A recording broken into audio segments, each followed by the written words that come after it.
part of the Press Play Podcast Network.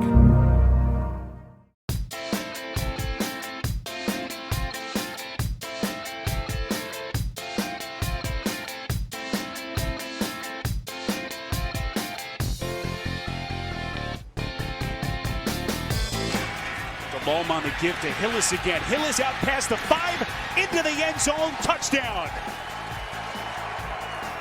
Hillis, Thomas with the block, Steinbach with the block. That is a 4-yard touchdown run by Peyton Hillis. Already up 3-0. Power formation. Hillis in the end zone. Hi, everyone. Thanks for stopping by to the latest episode here of Sabol Brothers on the Baseline Podcast, right here on the Press Play Podcast Network. I'm John Sabol. And I'm Scott Sabol. Thank you for tuning in. Remember, hit that subscribe button if you haven't already on Apple, on Spotify, or wherever you listen to podcasts. Hit a review. Give us a rating here. Really helps out the algorithm. We really appreciate that. Mm-hmm. We're back here in the new year, and we've got a football season is just winding down. We're as we record this year on February 1st, we're about more than a week out of Super Bowl 58. We'll get into a Super Bowl prediction here in a little bit, Scott, but we've got a tremendous guest here and a fan favorite here from Cleveland Browns fans. He's also an actor, an avid hog hunter. He was on the cover of Madden. He endured a life-changing and life-saving event last year, which we'll get into that shortly. But if those descriptions and clues didn't give it away, our guest is former Cleveland Browns running back, Peyton Hillis. Peyton, thanks for joining us, man. How you been? I've been good. How are you guys doing? Doing extremely well. So before we get into your Browns year, my brother tells me you're into hog hunting. How is that? How'd you get into it? And how's everything with that? Yeah. When you grow up in Arkansas, and where I grew up in Southeast Arkansas, there's not a lot to do. And, hunting's about all you do. And anyway, my whole dad's side of the family, they, pretty much grew up with hog hunting. Been doing it since an early age, and have a bunch of dogs. And we go, we usually go out a few times a year. Back in the day, we used to go out all the time. But it was something that was pretty much a tradition in my family. Peyton, besides the hog hunting, what are you up to these days? Oh man, I'm crap. I don't know, like I was telling you the other day, I started a foundation, the Peyton Hillis Foundation, after my accident that tends to, won't get in that later, but tends to save lives on the beach for people that are potentially with shark attacks or caught in riptides and stuff like that. I've been working with my partner, Justin, on coming up with this program to help save lives on the beach. Also, I have kids. I'm a full-time dad, just taking things as they may and having a good time. So let's go back to your Browns playing days. It only lasted 2 years, but it felt like so much longer. During the preseason of your first year, you were battling for the starting running back job with 4 other backs. Did that discourage you at all, knowing that you were in the midst of a handful of other guys? And how did you handle that? My whole life, ever since I went to college, I kind of found myself in that same predicament. When I was in college, I had Darren McFadden and Felix Jones in front of me. And, those are 2 great backs and 2 good friends of mine. And when I went to Denver my rookie year and my second year, it was the same situation. Then when I came to the Browns, it was the same situation. I just learned to, roll with the punches and do my best. And, I was always thinking, somebody will see all the hard work that I'm putting in and let me play.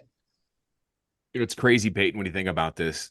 Casual Browns fans probably forget this fact that you came to Cleveland in a trade for Brady Quinn, who was supposed to be the, quote, savior, with Denver. When you think about that, is it kind of interesting to think that you were part of a deal that, went with a guy, Brady Quinn, who's an Ohio guy? I know he went to Notre Dame, but he's from Columbus, but people just loved him. Didn't obviously pan out at the time for him. Yeah, I first met Brady when I played in Kansas City after I left Cleveland, and he's a wonderful guy, great guy, stand-up guy. I didn't really know the situation that happened with him in Cleveland or the whole story. But I remember when I got traded to the Browns, I was asleep, and Coach Josh McDaniels was the head coach at Denver then, and me and Coach McDaniels weren't always on the same page, but I remember waking up and hearing that I've been traded to the Browns, and I've never even been told by the organization or anything by the Broncos. And then that's when I first found out who I got traded for and where I was going. So it was a big shock to me. And it was funny how in the later years everything came around full circle. Meeting Brady and stuff like that. Yeah, it's kind of funny how those things work out. And unfortunately, with trades, the athletes that I talk to and my brother talked to, you don't hear any trades until maybe the last minute. Like nowadays, kids, everyone sees it on Twitter, or you see it on the bottom line on Sports Center back in the day. Your agent finds out, and then the last person to tell you is usually the team, unfortunately. Yeah, well, I mean, to me that's kind of backwards, I would think. You would, right. You would, Mm-hmm. if you're part of a program or you're part of an organization, you have to feel like you're a part of it, or your family per se. And, I would think that with anybody, you would have much more respect, for people that have to uproot their lives, send them somewhere else, and it's, just to pick up everything and get gone. But, I also understand the other side, that it's a business, and, you have to look at it that way. Your breakout season took the city of Cleveland, the team, and the league by storm in 2011. Your first year at the Browns, I know my brother and I remember it vividly. I mean, you had nearly 1,200 yards rushing, 13 total touchdowns, nearly 500 yards receiving in 16 games. What do you remember most about that breakout year, not just with the Browns, but your best year in the NFL? The thing I remember most of the Browns fans. I remember, when I grew up in the South, I played SEC, and, that's all you ever hear about is SEC ball, SEC fans, how spectacular it is, so forth and so on. But when I went to Cleveland, it was a different aura. It was something that I experienced that I never thought that I would experience, especially in an NFL city or a big city, a blue collar town with blue collar people, down to earth people. And, they'll never turn their back on you. They're always there, no matter if it's snow, if it's, 2-14 season, they love their Brownies, and, and they'll just never give them up. And there's something about that kind of honor and tradition that kind of fires me up. With that year of the production numbers that my brother just mentioned, it seemed like just by watching it that, you put in the hard work. This is what you expect of yourself. Was there any surprises with anything about those production numbers? Or was this one of those things where, hey, I put in the work. This is what I expect of myself. No big surprise. What was it? I guess maybe a little bit of both. Mm-hmm. I think that I always had it in me, and, from my high school days to my college days to even my first couple of years in Denver, I had a lot of flashes of explosiveness and, a guy that can produce. But, I didn't see it coming the way it did, where it did in Cleveland. It was all real, just all so surreal of how it happened when it did. You talk about how much you love the city and the fans. I mean, like, the Browns are still part of you. I mean, you're wearing a Browns t-shirt right now, it looks like. Yeah. Well, yeah. I mean, honestly, it kind of fits. It goes hand in hand, like you were saying earlier in the program. I love to hunt, and who's better than the Browns colors to hunt? Brown and orange. I mean, I can wear it anywhere. Well, it's fun. You're right, because I go duck hunting with my brother-in-law up in northern Michigan, and every fall we go, and usually underneath my camo is a brown shirt, just because it fits. Yeah. Well, that's just another thing about it. I mean, I'm an old school guy. I'm a guy that I guess technically doesn't like a lot of change. I like a lot of things staying the same. And, the Browns colors, their uniforms, they never change. They're just, to me, just as slick as when Jim Brown wore them back in the 60s. And, I like that frame of mind, that mentality of, sticking to your guns, going with what works, and, and not turning your back on it. And, that's what I see the whole city of Cleveland be, for not just their sports team, but just who they are as people. You talk about you don't like change. Not a lot of people do, but the next year in your Browns career, there was some change there. Positive and also negative. The positive was you were voted as a finalist on the cover of Madden. I know you talk about it in the past. I mean, you were, I think, along with a finalist of Matt Ryan, Ray Rice, Aaron Rodgers, Michael Vick, and you eventually beat Vick, I think, by like a finals vote from the fans at like 66%, which was just, in my opinion, shocking. I don't think anybody thought that was going to happen. Browns fans blew up. I mean, they loved it. They still talk about it. Scott, you remember that? Right, sure. Peyton, were you surprised by that, by the fans is all buying in and voting for you and eventually getting on the cover of Madden? I'm not surprised that the Brown fans would do that. I'm surprised that they would vote for me.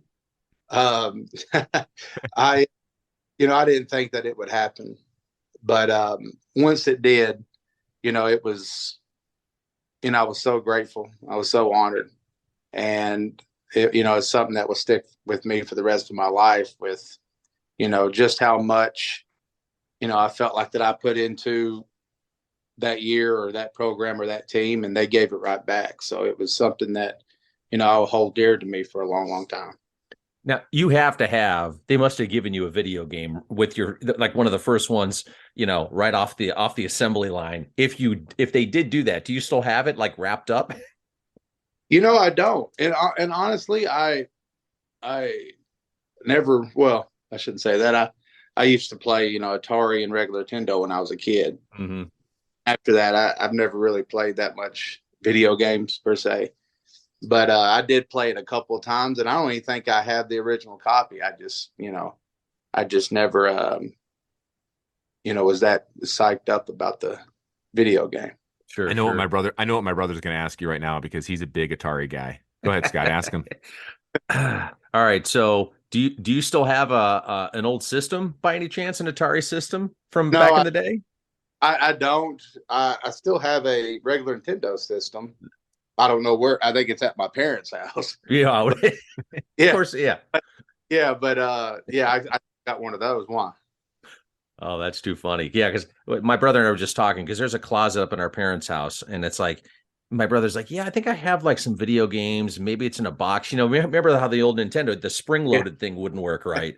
Yeah. And it might be up there. And John and I are like, we got to go up there and look for it because it's got to be up there. And now I want to crack it open to try to fix it. Yeah, I don't know. Well, you used to blow in them. Used to do so much, and It probably didn't do anything. We were just impatient. Sure, exactly. So the following season, the year last with the Browns, you had a hamstring injury. Was that the big reason for your drop in production, or were there other factors? You come from that high, but was it just an injury, and then things kind of went from there? There was I mean, as far as what the news and what everybody else was thinking, during that time, wasn't always the truth. There was talks about me wanting to be a CIA or something agent. What? Yeah, I'm telling you, like you can look it up and like some crazy stuff that was going out. But with the lockout that year, people was thinking it was a lot about contract or salary. And even though there was some of that, or I should say, there was a lot of that going on, I really did have a reoccurring hamstring injury because I would try to come back too soon and it would just keep nagging. And it lasts for weeks and weeks. And then once that started to happen, I kept on trying to push myself back onto the field more and more. I got hurt. And then the media got involved, saying all these different stories. I tell everybody I don't believe it. I never believed in curses until the Madden curse. I actually started believing all that. But I mean, it was a tough time, a tough year. And there was a lot of mistakes I believe that were made on both ends, mine included, with how a lot of decisions were made. But it was never a decision to where, I didn't want to play because of money, or that's why I was sitting out. None of that stuff was ever true. The Browns didn't offer you a contract once you hit free agency that following year. I guess knowing what you just said, did that surprise you? No, there was a lot. Actually, you know, it wasn't that they were saying like they wouldn't give me a contract. I mean, it would first come in. I remember Mr. Holmgren, he was the general manager then. Even when the lockout lasted a little long, we came in, right at training camp. And he just brought me up to his office, and he was just saying, I'm sorry. The year previous, after the last ball game, he was saying, we want to offer you a contract. And I was like, you know what? No big deal. I'm not really looking for it. It's fine. And then the next year with the lockout that's coming right to training camp, him and Mr. Schumer, Pat Schumer at that time, brought me up again, and was saying, we're going to try to offer you a contract and stuff like that. And I'm like, dude, I'm fine. I don't really want to be bothered with this now, like right leading up to it. And then it was like after the third preseason game, they brought me back up again and was talking contracts and talking stuff like this. And I was like, guys, if you're going to do it, then you're going to do it by now. There's no reason that it shouldn't be happening, or if y'all really wanted to do it. So it's either, you can offer a contract or you don't have to. And then that was literally all that was said from that. And then 2 weeks later, I had a hamstring injury. And then all of a sudden, that's when the talk started happening. And everything started tumbling from that point on. And it was just, again, it was frustrating. And it all looked bad on me, for the longest time. And then more I got frustrated, the more I got upset. I guess more bad things started happening as far as I was making bad decisions with, not taking care of myself properly, stuff like that. And I wasn't acting, professionally or maturely. Or very mature at that point. Do you think they were stringing you along a little bit there? It sounds like it, with the whole contract thing. Yeah, there is no, I mean, that's the name of the game. That's the business. I get that. I mean, that's all part of it. But it was a little bit of string along, but I didn't handle it the way that I should have. Mm-hmm. And, that's the part that I get upset about. Because, it doesn't matter what they do or what they did. If I would have handled myself better, it probably wouldn't have helped my hamstring injury. It probably wouldn't have done stuff like that. But I would have handled the media and the fans better, and, everything that came along with that.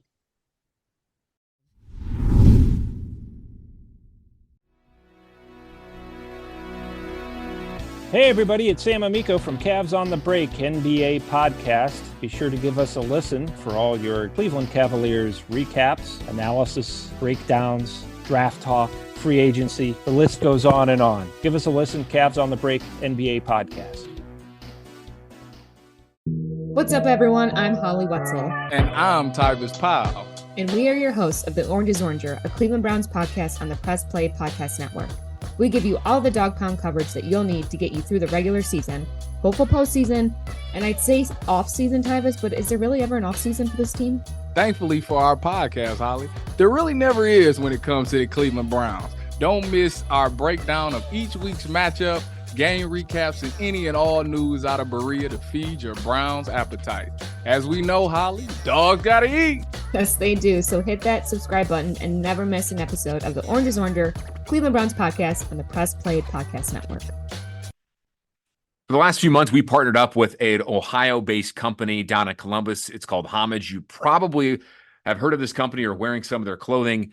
I know they sent us some shirts recently, Scott. I got a Cavaliers old school shirt in the old 70s script. Right, now I got a Cleveland Indians shirt or a Cleveland baseball shirt with the old script C, from back like old school, like 40s, 50s, early 60s. And man, does that thing fits great. Sometimes t-shirts don't fit right. This one fits great. Yeah, you're pretty particular about how your shirts fit. Yeah, I don't want it too baggy.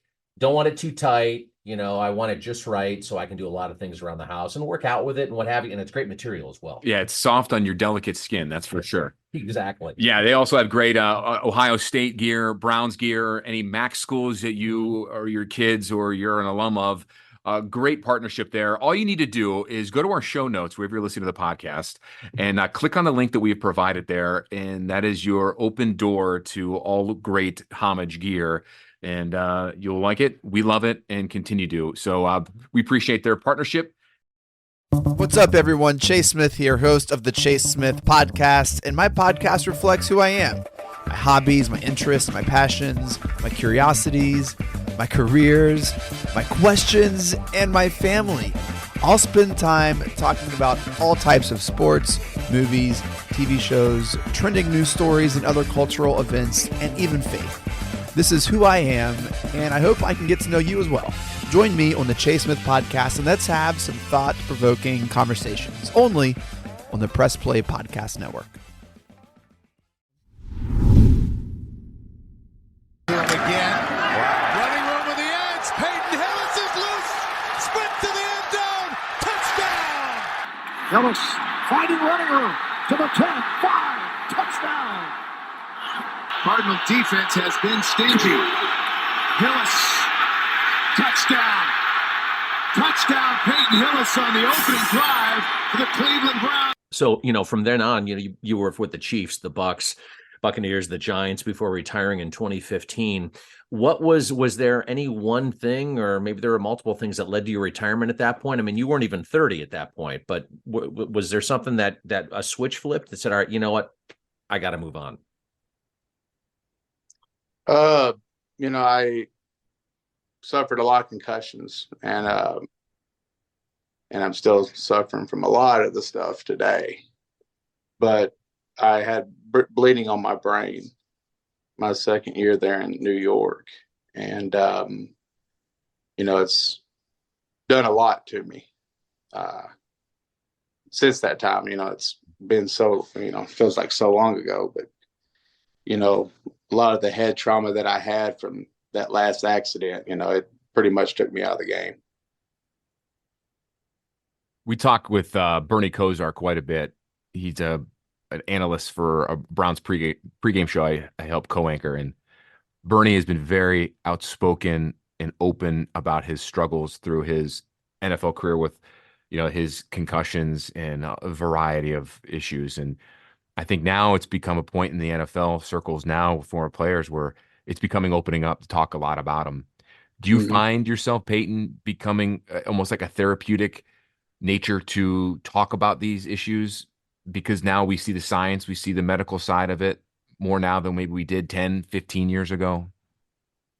It is therapeutic to a point, I guess. A lot of the stuff that I know probably a lot of other guys suffer from, that I know that I suffer from, is, from a lot of direct contact, and I never strayed away from contact when I played. But, it's really done a toll to me, or a toll on me, as far as, your daily life, your everyday life, everything from vertigo to migraine headaches to a lot of anxiety. I mean, just a lot of stuff that, dizziness, passing out. I mean, a lot of stuff that, people just won't better understand. And, until you actually been through it. And so, it's one of those things that I think we need to take very seriously, and players need to take seriously, to try to better their life or maintain their life after football. That's a struggle for you every day now. If Peyton Hillis now could go back in time to Peyton Hillis in high school and in college at Arkansas, and you could say, hey, young Peyton, you're going to have an amazing situation going in the NFL, a great career, you have all this notoriety, yet you're going to struggle with these things down the road. Do you think that would change your perspective on continuing to play? I asked this question to some players, and they always have different answers. I'm curious to hear yours. I'm a man of faith, and I don't like to think about the what ifs or, what could have been if I'd have made the decisions differently. We're here where we're at, and we have to live with our decisions. And so my decision was to play football. My decision, from an early age was, I love football. And so I would never take back anything that has happened in my life, even if it was bad, because it made me the person I am today. That's a great perspective on that, though. I mean, it's a very admirable and mature, and I can't agree more with how you approach things like that. Well, I mean, crap, I've been through a hell of a whole lot in my life, a whole lot. And sitting around and worrying about it or crying about it or thinking about it's not going to help. And it's usually the tough times that we have and things we need to persevere through that make us into the people or the men that we are. And, the older we get, and especially me, heck, I've died almost 5 times, where I shouldn't have woke up, but I'm still here. And it's a blessing that I am still here, but it gives you a little bit of perspective of, how precious life is. And, there's been a couple of times people have asked me, how do you come back, like from the accident or, COVID incident or the pulmonary embolisms, or for me, when dying was the most alive that I ever felt. And then when everything kind of transpired towards the very end and things started going on and happening after the accident, especially this past one, life was never the same. Like my lungs will never be the same. My head will never be the same, but you look at life in a better light just because you're still here and just because I'm still breathing. Well, Peyton, let's go into that. It was January of last year of 2023. We're at now 13 months from it. You experienced a life-changing event. You call it a near-death experience. You've alluded to it. I remember we've covered it on the news. I know you and I briefly talked about it on the phone a little bit. Take us back to that day at the beach and tell us what happened for our listeners that may not know about it. It was a year ago, like a week ago. So 1 year ago. And anyway, my family, we went to Pensacola, Florida. I think it was a little bit after New Year's, and my family, my mother and my sister and my brother's wife, we all 4 of us went with the kids down to the beach, and my dad and my brother and everybody stayed up in the hotel. And make a long story short, my son and my niece were playing in knee deep of water, and a riptide just grabbed them and pulled them out.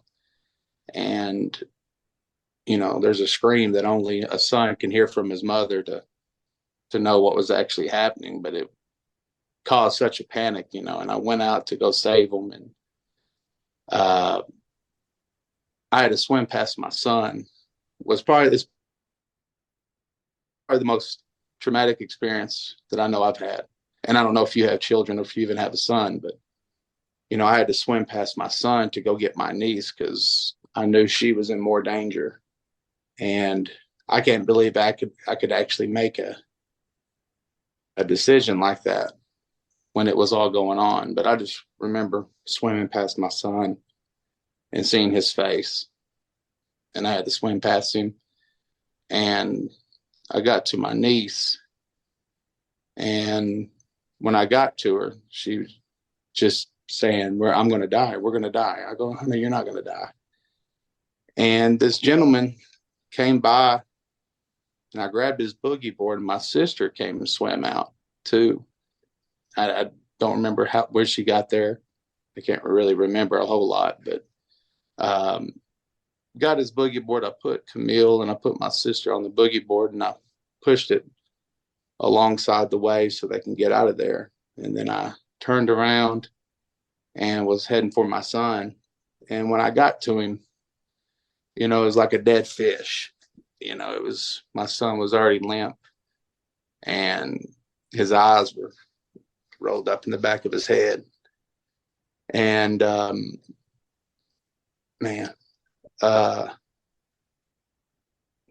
tried to grab him, and I was, it was like 7 foot of water.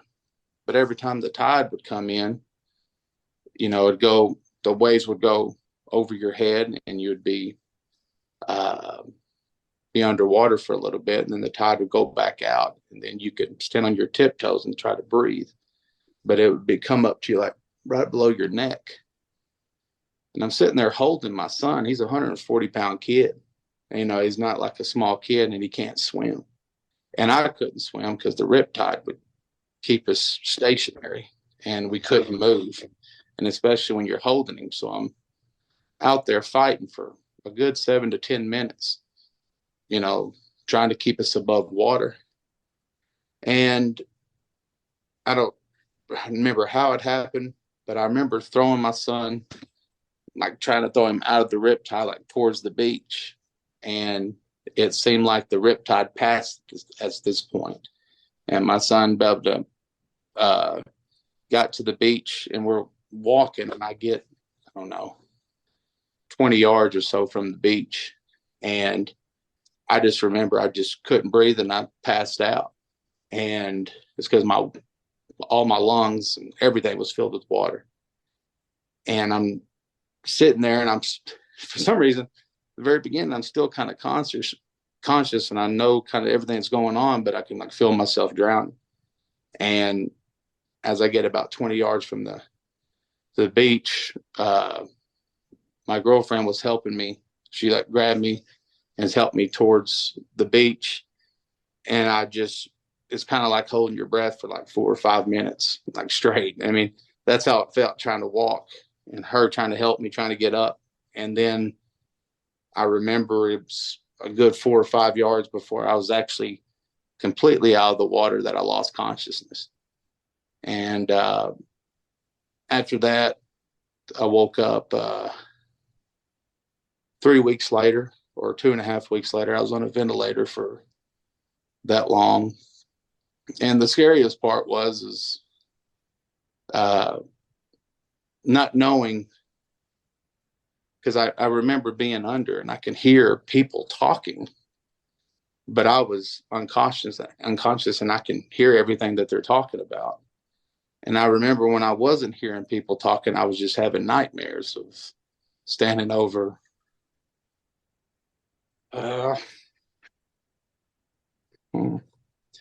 my son and my niece.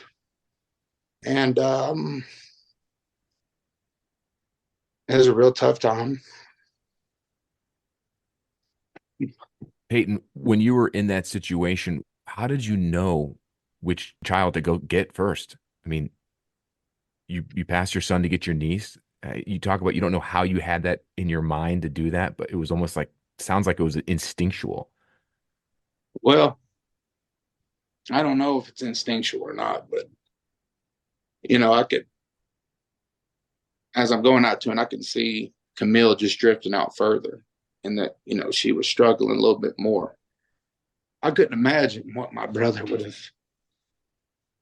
I could look my brother in the eye if I let his daughter go.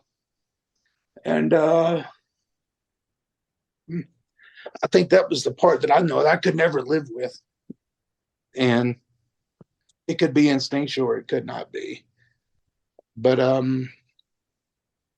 it was something I know that was the right thing to do. And there was no bias behind my actions. It was only love. And I can honestly say, if my son would have made it, but Camille would have, that I mean, don't get me wrong, I would never be the same, or I wouldn't want to be on this earth anymore. But I know that that was the right decision, and that was the most important part. How old is your son, and how old is your niece? My son is 10, and my niece is 9. Camille is your niece, and what is your son's name? Ori. You were in the ICU for 2 weeks. You say you were conscious. Yeah. You heard everything. I Yeah. can't even wrap my head around, and I know my brother here, Scott, would be the same thing. Like it's almost as if you hear people coming out of like a coma, but they hear things, but they can't do anything. Those 2 weeks, you hear everything and you're conscious. Were you in pain? What was that like to kind of be helpless for a 2 week span? You know, I try to tell people there was a movie I watched a long time ago where they thought somebody was unconscious, but they're giving them surgery and they're feeling everything, but they can't make any emotions or any, or they just can't do anything. And I remember, laying there and, I could hear the nurses talking. I can hear my girlfriend talking. I can hear my dad talking. And I don't know, it just seemed like it was like an everyday issue where, they would come in and say, well, he's not doing good. He could die. And I mean, you're hearing this and, you're under and, you want to do everything you can to say, I'm okay. I'm all right. But, the scariest part was I think it was the last day before, I actually came off the ventilator was, I could hear him talking to my dad and my girlfriend. They're just saying, well, if he doesn't come out of this soon, he'd be like in an induced coma. We're going to put him under. We're going to take him out. And I'm hearing this, and I'm trying to out and tell him that I'm okay. And there's a tube way down in my throat, and every day they would come in and say, Peyton, can you cough? Can you hear me? Can you do this? Can you do that? And I couldn't move. I don't know what they had me on, but I just couldn't move my body. And I couldn't cough because there's a daggum tube in my throat. And, but the last day when they said, well, we were going to put him in a coma if it doesn't happen. And I just tried to do, and they said, well, that will work. We'll take him off of it. And I just can't, try to stress to people, how scary that situation was and So everything. they're basically looking to see what your lung function was at that point, right? In those 2 weeks to see if your lungs could actually work on their own. Was that what they were looking for? Yes. And my kidneys were completely shut down. I had to do dialysis for weeks after. And, they just didn't know how I would respond with them taking that out of my throat like that, I guess. And I don't know. It was just scary. I guess it was just real scary. Where are you at in your recovery right now? It's been a year. Take us through. Okay, you get off the ventilator. They wake you up. Take us. What's happened over the last year, and how's your progression been? It's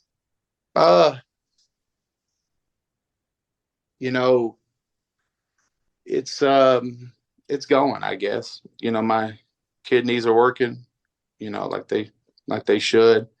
My lungs will never be the same again. I've put my lungs through a whole lot, but I don't think they'll ever be the same again. You just deal with it as best you can. How is this whole entire event, what you've had to endure physically and emotionally with your son and with your niece changed you? For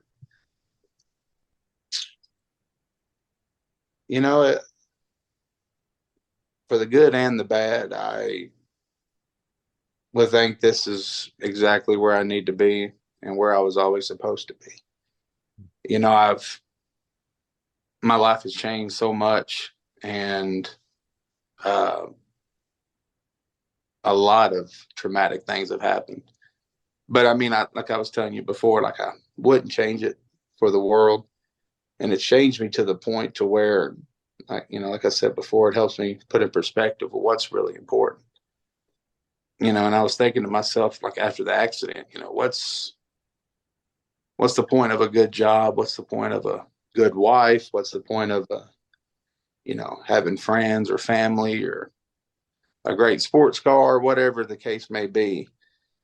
If you're not here for the ones you love and you're not going to try to give all you got or your whole life for that person, there's really no point in living. And I can tell you this right now, I wouldn't. Life would not be worth living if one without my kids. I do know that.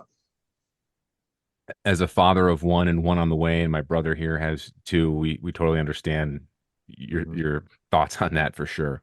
No, I'm sure. Heck, I'm sure you do. Mm-hmm. And I tell everybody, I was like, I know that any other father would do what I've done in the exact same situation. Only problem is that don't happen all the time to a lot of fathers. I don't think that people can understand of, how much we take for granted. But, with my children, I'm a lot more patient than probably what I used to be. Just because, they're kids, they try to have a good time and have fun. And, I would probably step in and try to hinder that a little bit. But now, I'm a little bit more laid back and lackadaisical when it comes to my kids, just because, every day's a blessing. Wow. Well said. Now, you have your son, and how many other kids do you have? I have 2 daughters, Josie and Katie. And as I have 3 kids, but that day it was just my son Ori and my niece, right. And they were off the beach, at that time. Have you been back to the beach since? I have, for my foundation and all that stuff that I've been doing, but beta testing and stuff like that. But I'm not a person. I'm a lot of bad things. I am. There's a lot of bad in me, but I'm not a coward. I'm not a wuss. I'm not going to let anything scare me, because it just pisses me off to think that, people can get scared of stuff that happens in their life that's traumatic, but I'm not scared of going back in the water or anything like that. It doesn't bother me. So you've been back and swam and everything since? Yeah. I don't really swim, but I went in and, waded or whatever. Mm-hmm. Sure. Not really swim, but, I don't know. I honestly, it's not the beach that bothers me. It's the sand. I don't like sand. You carry it everywhere with I just don't like sand. Yeah, I like to call sand nature's glitter, because no matter how much you get it off of you, it tracks you and follows you wherever you go. And you're not getting it out of the carpet, let me tell you. No, you're not. It gets in bed with you. It doesn't matter. It's always going to hang with you a little bit. And what's worse is when you get it in your mouth and you're eating something and you get some sand in your teeth. Like, what? Where did that even happen? You know what I mean? Yeah. Peyton, I gotta ask you before we kind of get into some more lighthearted stuff here. I wanted 2 things. One, how is your niece and how is your son doing a year later now?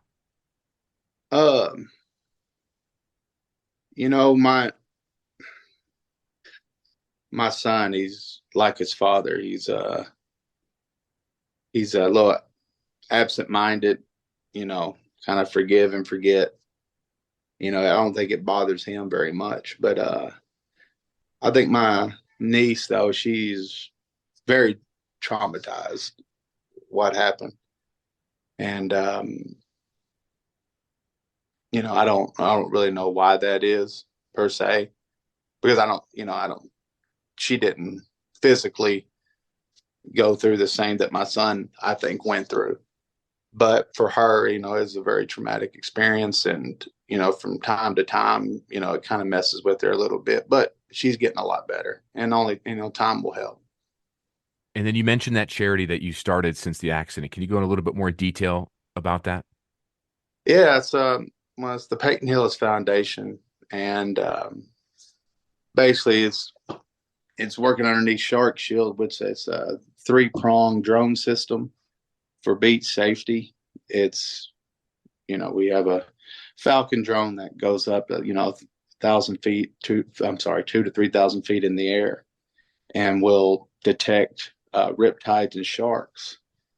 And our second drone will, it's called the Orca drone. It actually deters sharks, scares sharks away with the Orca call on top.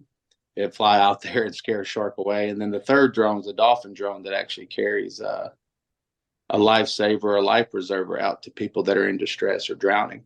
And it will drop a life jacket out to them. And go ahead. You're about to say something. No, I was just going to say that's pretty remarkable to think about that with the drone. That's neat. No, we, especially Justin, we think that, or he thinks that, drone safety, the future, in which it is. I mean, it really is. But, I know that if I'd have had something like this, that, it'd have been really good for me. We've had thousands and thousands of signatures signed from people just walking them down the beach, showing what we're doing. And, with another teammate of mine that lost his life in the very exact same year, and Ryan Mallett lost his life in the exact same place. And I think that there's more people that die from drowning accidents right there than they do from like hurricanes and tornadoes and any natural disasters put together. And I don't know, it's been something I've been real passionate about, just because it was something I went through, and I see a lot of people every year that lose their lives to this, and their families suffer from that. And it's just something that we're trying to, put down in the sand here, of saying, we're going to try to stop deaths from happening on the beach. And we really do have a system that can do that. Yeah, I think it's a great idea, Peyton, you're capitalizing on something that you are trying to learn from, but also help other people and limit this happening from them. I know you said one time that you don't blame anybody for what happened because of a lack of warning from the beach patrol or anything like that, of, hey, riptide warnings or anything. I know it's just one of those things that's happened. There's not much more that could have been done, right, from the community there to limit people from going on the beach that day. And on top of that, I know you're a big proponent and have thanked the immense work from all the first responders. Yeah, they really saved my life, and the hospital staff was unbelievable. I mean, they treated me like I was family or kin. But there's a lot that I've come to know and learn about, beaches everywhere. As far as, there's not a lot of, they'll put flags up at some point. They'll be miles away from each other. And then most people don't even know what the flags mean, and they just don't really care about them. They'll go in the water anyway. And so, even where I was at, there was no flags. There was nothing like that. But, it was my decision not really mine, my kid's decision to go in the water. And I came out and I went after them. But, there's really no safety as far as, as soon as you step onto that beach, it's you and Mother Nature at that point. And, if he gets on the wrong side of it, then there's not a whole lot you can do. And that's what we're here trying to prevent, is, to take a perspective at it of, having this safety system set in place where people can, enjoy the beach and know that they're being looked after and protected. Because, even when I was a kid, I watched Jaws way too many times to where I didn't want to get in the bathtub. I would get in the ocean. When you have that drone and you can see it over you and you can see for miles around, and there's nothing underneath you, the beach is a lot more enjoyable experience.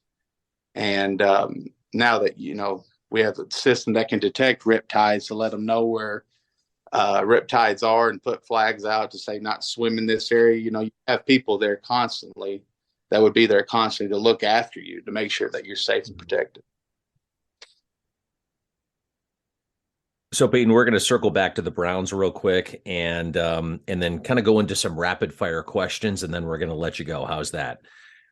So I think it was earlier this year, they brought you back. The Browns brought you back for the pregame guitar smash. How fun was it to come back into the stadium? What was going through your head?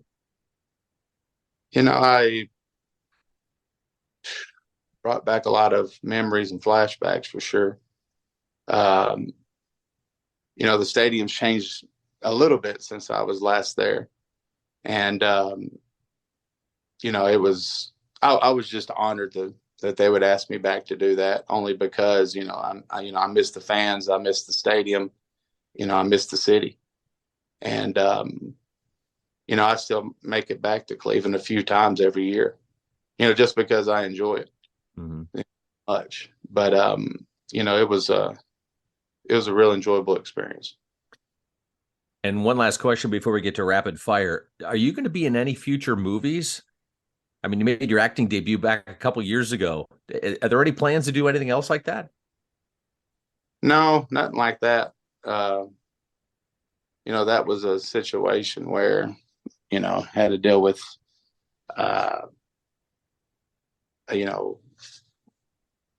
soldiers coming back with traumatic experience or PTSD. And there's kind of a story behind it where this lady did have twin kids and kind of lost them together, but that one twin always kind of felt like he missed his other half. And I did it mainly because of the person who wrote it. I'm not an actor by any means, but stretch the imagination. But, even though I'm not, I still enjoyed that experience. That movie was filmed right here in Cleveland, and it had a director that had a Cleveland tie. My memory. It was Mark Hamer. He's actually from Cleveland, and then it was shot out in I forgot the town, Manaway. Mm-hmm. Manaway. Sure. Yeah, that's where it was shot out there. Yeah, the movie's called The Hunting. We got to find it. Is it on like Netflix or anything like that? It's probably in the trash somewhere. I don't know. I'm sure you can find it on, on Prime or somewhere. I'm sure it's somewhere. All right, Peyton, we're going to start the rapid fire. Basically, these are layup questions. They could be one-word answers. They could be however you'd like to do it. Just real basic questions, okay? Kind of fun questions, too. What is your favorite Browns memory? Favorite Browns memory?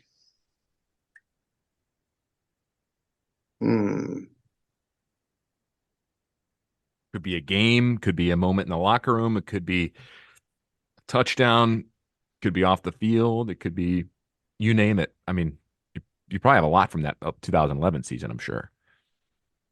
I'm trying to encompass everything. I think maybe the Patriots win that year was probably the best memory of that year, just because I know how the fans felt. I know how I felt. I know how my teammates felt. So, yeah, that was a pretty good one.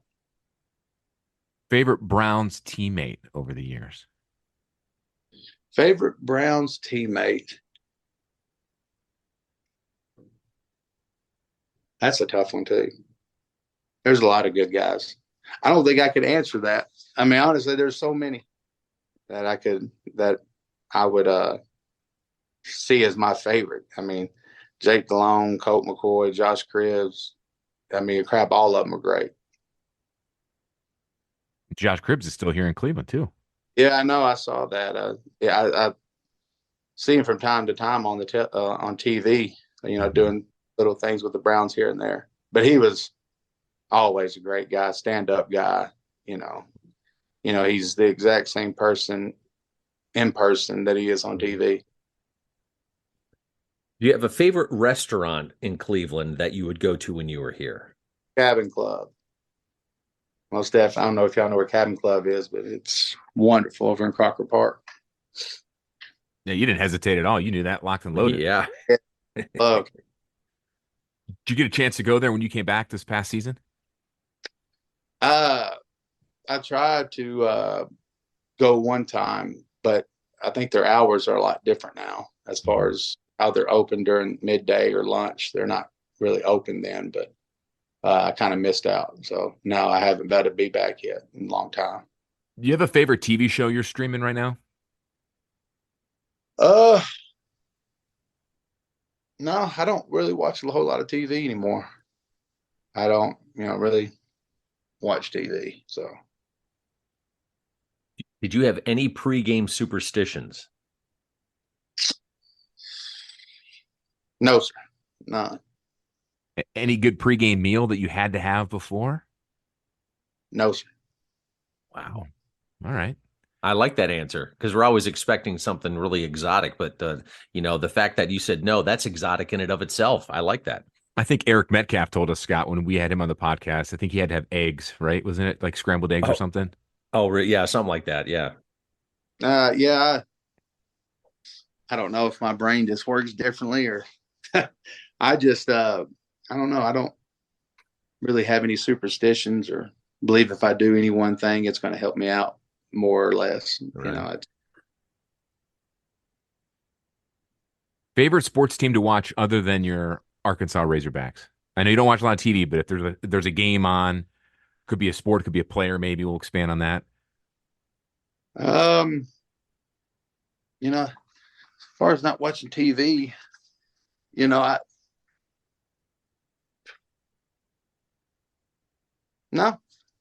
sports teams either. No. I do watch the Browns, especially Baker Mayfield's last 2 years, especially up till now. And, when they lost to Kansas City, I really thought that was going to be the year just because, we had a healthy offensive line. Chubb, probably one of the greatest, if not the greatest, running backs in Browns history. And, it broke my heart too, because I wish they would have kept Baker, for a lot of different reasons. He did well with the Buccaneers this year, even though I didn't think we were going to go that far in the playoffs. But, had a healthy offensive line. Chubb was running great. And Mahomes is as lucky as he is. And up losing. But, if honest to God, I'm not just saying this, if I watch TV, it's usually watching the Browns play. That's cool that you still watch the Browns after all these years still. No, I mean, it's not something that I say to, I don't have social media or anything. I'm not trying to get likes or anything like that. Like I really enjoy just watching the Browns and the Brownies play. Like I really do enjoy that because I know, I kind of emulate myself, or I kind of see myself like in the image of the Browns. Nobody gives them a shot. Nobody thinks that they're going to do anything. They're always put down at the very beginning, and then they have to prove every little thing they get. They have to prove it, and they have to go out and work for it. So it's something that I kind of see in myself when I watch the Browns and when I think of the. Pretty cool to see Flacco fever take over this past year. I mean, honestly, it's the way he came in, and for what I don't think anybody expected him to be a Patrick Mahomes or nothing, but I think he managed the game really well for as long as for how long he's been out of the game, and won him a lot of ball games and did a lot of great things. It just seems like all the time the Browns are snake bit when it comes to trying to maintain some kind of positive reinforcement after season, because when Chubb went down earlier in the season to the Steelers, I really felt like that hurt them really, really bad, and it kind of set a precedent for the rest of the season. Yeah, it's still a miracle they won 11 games and got to the playoffs. It just man, that defense. I mean, honestly, is it Schwartz, right? The defensive coordinator? Yeah, Jim. Yeah. I don't know a whole lot about him. I've followed his career a little bit, even when I was playing. He was, I think, with the Lions then. But, I think that he's the perfect guy for that job.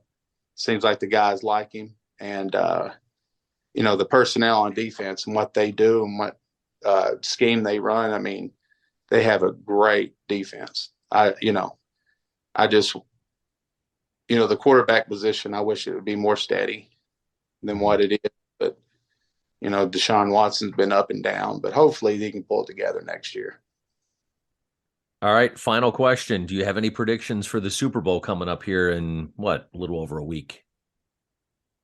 I don't, well, I don't have any predictions per se, but I really want the 49ers to win because I can't stand the Chiefs. And I actually like, crap, I'm sorry, guys. My brain doesn't work as well as it used to. Who's the coach again? Andy Reid. Andy Reid. I keep thinking Holmgren. They look alike. Yes, they do. They do. It's the mustache. Peyton, the mustache. Yeah. And, but, everything is so daggum glamorized now. I mean, now the Travis Kelce, I guess, Taylor Swift thing, that's kind of like taking over the NFL, which is stupid. Mm-hmm. And comparing Patrick Mahomes to Tom Brady already, I'm like, y'all need to just go ahead and just calm down just a little bit. But my wife, real quick, with this whole, Travis Kelce, Taylor Swift thing, she just tries to say that, oh, did you see who was on? She does it because she knows I don't like it, and she does it just to get under my skin, and it's every day, and I always bite every single time. It's gotten to the point now where it's finally made it to football, just the bull crap of everything else in the world. Right. And, I guess Travis Kelce may be a little diva. I don't know. I mean, it kind of seems like it, maybe just a little bit. But his brother seems like an old school kind of football player, good dude. Yeah. And I'm sure, a good guy too. I'm just making fuss, but yeah. Whenever you watch a football game and they show more of Miss Swift or whatever her name's in the stands than you actually watch the football game, I've kind of had enough of that. Mm-hmm. The Kelce brothers are from Cleveland. Yes, I did hear about that. Big Browns fans too. Cleveland Heights, right? Cleveland Heights, yep. Yeah. And but where do they go to college? Travis went to Cincinnati, I believe. Mm-hmm. And I want to say Jason, did he go to Cincinnati too? I think he might have. I'll have to look that up. But they were, I wouldn't say they were heavily recruited growing up. They were, they both went to Cincinnati. Yep, they did. Yeah. Jason was a 2011 6th-round pick. So think about this, Peyton. The year he was drafted was the year you had your breakout year with the Browns. Mm. And then 2 years later, Travis was drafted in the 3rd round, both out of Cincinnati. Where did Travis go out of college? I don't remember. Travis was drafted in the 3rd round right to Kansas City. Really? Yeah, in 2013. Isn't that crazy? Yeah, because I was in Kansas City 2012. So you just missed him. Yeah, just missed him, I guess. Yeah. Yeah. And he only played one game that 13 year. He really didn't start to take off till 14. And then his first 1,000-yard season was 2016. 2016. Wow, yeah, really hear anything about Travis Kelce till 3 or 4 years ago. Right. For me, anyway. You know what I mean? I didn't really hear that much about how great he was. And don't get me wrong, he's probably one of the best to ever go down in tight ends from what I'm hearing. Mm-hmm. But I didn't hear a lot from him, though. And I know the rest of the world didn't until he started dating Taylor Swift. Yeah, Go ahead. I was going to say he really took off probably around that 2019-20 season. And it's really when Patrick Mahomes got there is when he really started to really take off. And yeah, I mean, that's right. Yeah. And then, what's his name? Alex Smith, right? Mm-hmm. He had some great years with Kansas City that nobody really ever looks back and remembers, Right. But, Alex Smith's one of those guys. I feel like he's one of those guys that kind of fell off the radar that nobody ever talks about, but he had a lot of great seasons. He had a lot. And if memory serves me correctly, when the Chiefs drafted Mahomes, Alex Smith was the quarterback there, and then he eventually lost his job to Patrick Mahomes. That is correct. Yeah, I do remember. Yep. Wow. Well, Peyton, it has been a pleasure. We've taken up a lot of your time here, and but our conversation was just so great. Just hearing about your experiences and hearing about your career, and just kind of reliving old memories from when you were at the Browns, and I can't believe that was 10 years ago, which is frightening. But it's been our pleasure having you on here. It's been just fantastic. And my brother and I wish you nothing but the best in your recovery and with your family, and just enjoying life. And like you said, not taking things for granted. No, most definitely. I appreciate you guys having me on. It is good to talk a little bit and, kind of vent a little bit about it. But I hope you guys have all the best of luck and everything goes great for you guys. Thanks, Peyton, and keep talking about it, man. Talking about it is good for you, good for the soul. It helps you, recover mentally and physically. And we wish you nothing but the best as you continue to move on.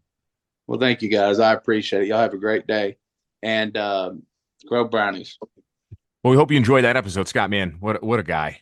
Peyton Hillis is just a class act, and a guy who has been through way more than you and I have ever, and hopefully will never go through like what he did, but just incredible. I know. Stuff.